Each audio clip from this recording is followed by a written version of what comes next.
بسم اللہ الرحمن الرحیم۔ اخلاق قائد اعظم بائے فقیر محمد ندیم باری۔ رسول پاک صلی اللہ علیہ وسلم کے فرمان کے مطابق اللہ کی طرف سے دین حق صرف دین اسلام ہی ہے۔ حضرت قائد اعظم محمد علی جناح ایک پکے اور سچے مسلمان تھے، اس لیے وہ اسلام کی صداقت پر پورا یقین رکھتے تھے اور انہیں دولت ایمان آپ صلی اللہ علیہ وسلم کی بدولت ہی نصیب ہوئی تھی۔ اسلامی تربیت۔ قائد اعظم ایک مسلمان گھرانے میں پیدا ہوئے، نام محمد علی رکھا گیا۔ سندھ مدرسۃ الاسلام اور انجمن اسلام جیسے اسلامی اداروں میں زیر تعلیم رہے۔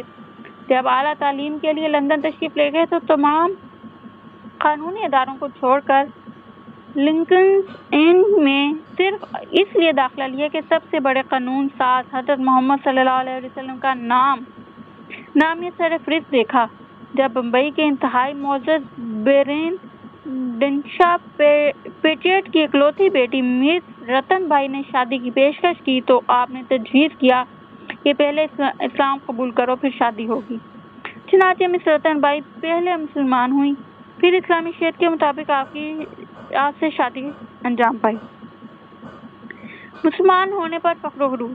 شریف الدین پیر دادا کے مطابق حضرت قائد اعظم محمد علی جناح نے بمبئی میں مسلم لیگ کے ایک جلسے سے خطاب کرتے ہوئے کہا، میں مسرور ہوں اور میں مسلمان ہوں اور مجھے مسلمان ہونے پر فخر ہے۔ در حقیقت وہ اپنے مسلمان ہونے پر برملا فخر کا اظہار کیا کرتے تھے۔ سب سے پہلے مسلمان۔ اپریل 1945 میں حضرت قائد اعظم محمد علی جناح نے بلوچستان میں خون افقلات کی دعوت پر ایک اسکول کے دورے کے دوران ایک بچے سے پوچھا، تم کون ہو؟ تو بچے نے جواب دیا، میں تو بلوچ ہوں۔ حضرت قائد اعظم محمد علی جناح نے خون افقلات کو کہا کہ اب آپ ان بچوں کو پہلا سبق یہ پڑھائیے کہ میں مسلمان ہوں۔ قائد اعظم نے خود فرمایا، میں نہ مولوی ہوں نہ دینیات کا فاضل، پھر بھی اپنے مذہب کے متعلق کچھ نہ کچھ معلومات رکھتا ہوں اور میں اپنے دین کا ایک عاجز پیروکار ہوں، لیکن اس حقیقت پر مجھے ناز ہے۔ حضرت قائد اعظم محمد علی جناح کی تربیت چونکہ انگریزی ماحول میں ہوئی تھی، اس لیے وہ انگریزی لباس پہننے کے عادی تھے۔ تبلیغی جماعت نے انہیں اسلامی وضع اختیار کرنے کی ترغیب دی۔ جب اس پر اسلام سے شبہات کی اہمیت اور کفر سے شبہات کا نقصان واضح ہو جائے تو انہوں نے ہر وقت انگریزی لباس پہننے کی عادت چھوڑ دی اور اکثر بیشتر اسلامی لباس میں منظر عام پر نظر آنے لگے، جس کے بعد جناح کیپ، شیروانی اور شلوار قومی لباس کی حیثیت اختیار کر گئی۔ شخصیت کا نمایاں پہلو۔ افتخار علی ملک سے روایت کے مطابق قائد اعظم کی شخصیت کا سب سے نمایاں پہلو اسلام کے ساتھ لگاؤ تھا۔ ان کو اسلام کے زرعی اصولوں پر پورا اعتماد تھا اور وہ اسلامی اخوت، رواداری اور اسلامی بھائی چارے پر پورا اعتماد رکھتے تھے۔ انہوں نے اپنی ہر تقریر اور بیان میں اسلامی اقدار کی عظمت اجاگر کرنے کی کوشش کی اور مسلمانوں نے ان پہ واضح کر دیا کہ ان کی نجات اس امر میں مثمر ہے کہ وہ اسلامی روایت پر عمل پیرا ہوں۔ صرف ایک خدا کے آگے جھکنا۔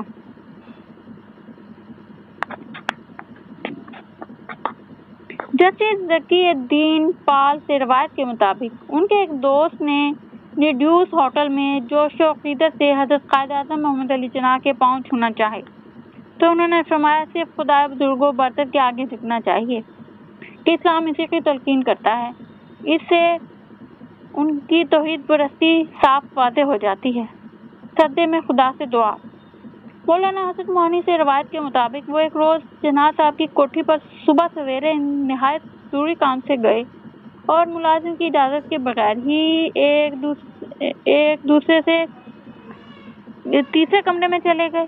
برابر کے کمرے میں انہیں کسی کے بلک رونے اور کچھ کہنے کی آواز آئی۔ آواز چونکہ جناح صاحب کی تھی اس لیے وہ گھبرا گئے۔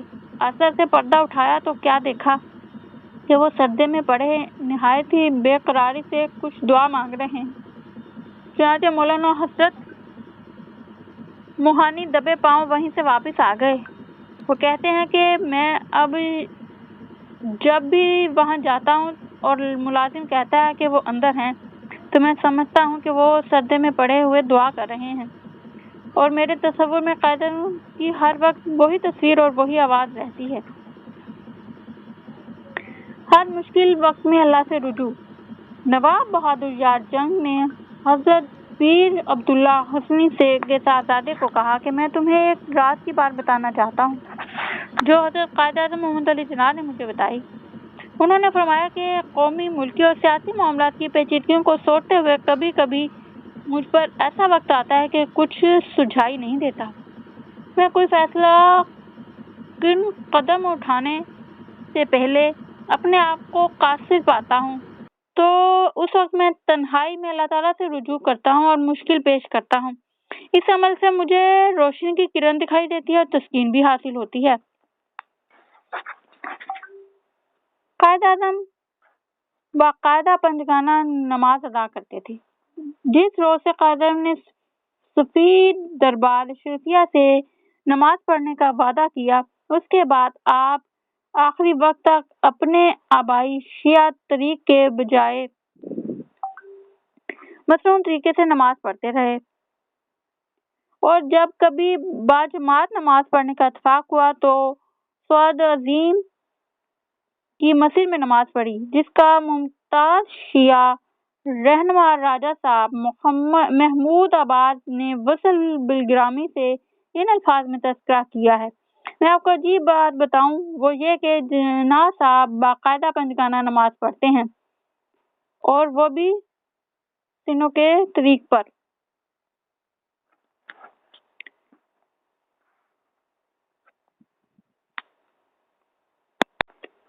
نماز تہجد کی باقاعدگی۔ یہ 1939 کا واقعہ ہے۔ حضرت قائد اعظم محمد علی جناح شیروانی صاحب کے بنگلے میں مقیم تھے۔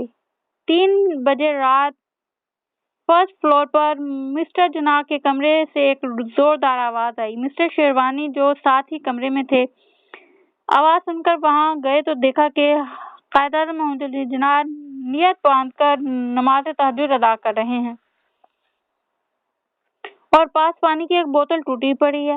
پتہ چلا کہ حضرت قائد اعظم محمد علی جناح اپنے خالق حقیقی کے سامنے جھکنے کے لیے اٹھے تو بوتل سے ان کا ہاتھ ٹکرا گیا اور وہ گر کر چور چور ہو گئی۔ حضرت قائد اعظم محمد علی جناح کی خدمت میں یہ تجویز پیش کی گئی کہ وہ جمعے کی نماز لندن کی کسی مسجد میں ادا کریں۔ انہوں نے بڑی گرم جوشی سے یہ تجویز منظور فرمائی اور ساتھ ہی کہا کہ میں اس مسجد میں جانا پسند کروں گا جہاں عام سنی مسلمان نماز پڑھتے ہیں، کیونکہ قائد اعظم کا فرقہ وہی تھا۔ ہم نے غریب مسلمانوں کی آباد کی ہوئی ایسٹ اینڈ کی ایک مسجد منتخب کی۔ قائد اعظم وہاں پہنچے تو خطبہ ہو رہا تھا۔ کچھ لوگوں نے کھڑے ہو کر اگلی صفوں میں ان کے لیے جگہ خالی کر دی، مگر انہوں نے آگے جانے سے صاف انکار کر دیا اور فرمایا کہ میں دیر سے آیا ہوں، اس لیے جہاں مجھے جگہ ملی وہی مناسب ہے۔ حضرت قائد اعظم محمد علی جناح کا ملازم فقیر محمد بیان کرتا ہے کہ ایک مرتبہ اس نے مس فاطمہ جناح سے کہا کہ مجھے نماز کے لیے چھٹی چاہیے۔ وہ مان گئیں تو بیبی قائد اعظم کی بیٹی اندر سے آئیں اور بچوں کی طرح فرمائش کی کہ انہیں سہیلی سے ملنے کے لیے کار چاہیے۔ فقیر محمد تو بچی کی خاطر اپنے پروگرام میں سے ایک آدھا گھنٹہ نکالنے کے لیے تیار ہو گیا، لیکن حضرت قائد اعظم رحمۃ اللہ نے لاڈلی بیٹی کو سختی سے کہا، فقیر محمد جمعے کی نماز پڑھنے جا رہا ہے، تم کار پر نہیں جا سکتی، کسی سے کہو کہ وہ تمہیں ٹیکسی پر لے جائے۔ حضرت قائد اعظم محمد علی جناح گورنر جنرل کی حیثیت سے جب پہلی بار لاہور تشریف لائے تو وہ بادشاہی مسجد گئے۔ عوام نے نہایت گرم جوشی سے ان کا استقبال کیا اور قائد اعظم زندہ باد کے نعرے لگائے۔ حضرت قائد اعظم رحمۃ اللہ نے انہیں نرمی سے روکا اور فرمایا، خدا کے گھر میں ایک فانی انسان کے لیے زندہ باد کے نعرے اسے بقائے دوام نہیں دے سکتے۔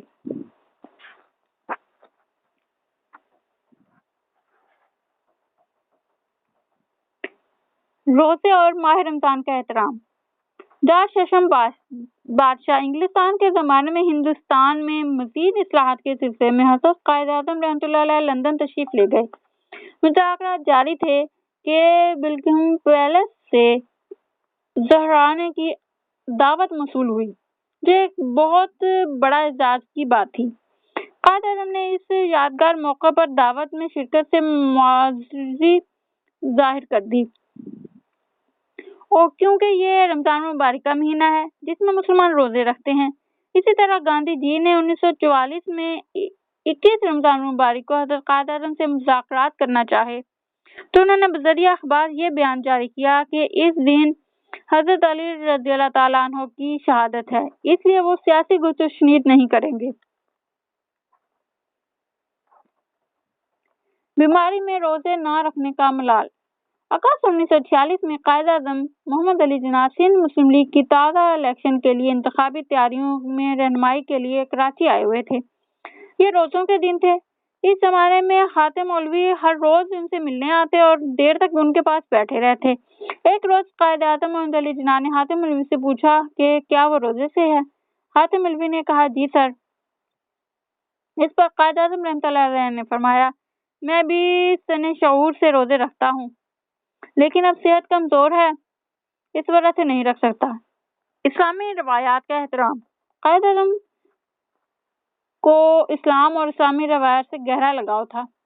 قرآن پاک ان کی زندگی اور فکر کا بنیادی سرچشمہ رہا۔ میاں بشیر احمد مرحوم قائد اعظم کی عظمت کی جھلکیوں میں لکھتے ہیں، ایک مرتبہ جب میں مسلمانوں کے حال اور مستقبل کے بارے میں مایوسی کا اظہار کر رہا تھا تو قائد اعظم رحمۃ اللہ علیہ نے مجھے روکا اور نہایت سنجیدگی سے قریب ہی میری میز پر پڑے ہوئے قرآن پاک کی طرف اشارہ کرتے ہوئے کہا، ہم کیوں متفکر ہوں، کیوں مایوس ہوں، جبکہ ہمارے پاس یہ عظیم ترین کتاب قرآن مجید رہنمائی کے لیے موجود ہے۔